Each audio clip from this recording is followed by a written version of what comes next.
Hi there and welcome back. In today's video, I'm so excited to share with you an amazing painting, and along with that, I have an amazing news for you. It's about an announcement regarding an art contest that I'm going to be talking to you later, so stay tuned. Meanwhile, this is a canvas that I'm working on. This is an 8 by 8 inch canvas and this is optional. You can use acrylic painting paper or any drawing sheet. So in step 1, I'm first roughly drawing the umbrella and the birdhouse. And this is important because we want our composition to fit inside the entire canvas. इसको draw करने के बाद painting बनाना बहुत ही easy और simple हो जाता है. And these are the colors that I would be using today. And don't worry, इसके बारे में मैं आराम से आपको वीडियो में बताती रहूँगी. Let's move on to the background. For that, I first made my canvas moist. This is a basic hairspray bottle which is filled with water, and this is how I like to spray my water in. And now I'm randomly applying colors and trying to create a beautiful texture like this. And we are all gonna have different amazing backgrounds by using this technique. So just look at that. It's time to paint this cute birdhouse. So let's enjoy making this together.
and welcome from my temporary studio. I am so glad to see you back again, and I'm here for a very important and quick announcement to make. So Google India is organizing an amazing annual art contest which is called Doodle for Google, and I really don't want you to miss out on this amazing art opportunity. So all you need to do is just doodle on the word Google. So these are some examples that you can just refer and follow, and this year's theme is going to be in 25 years from now, my India will. So try to bring out all your fun and creative juices and just create something very interesting and fun. And the prizes are just amazing and mind-blowing. You'll be amazed to look at the scholarships that you'll be getting.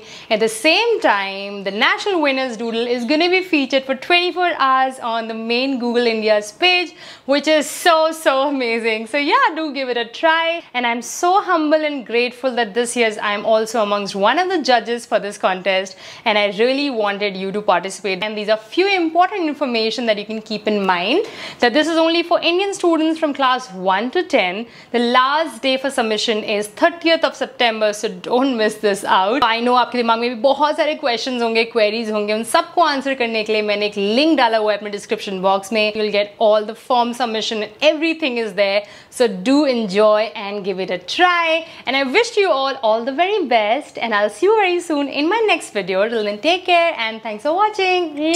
Bye.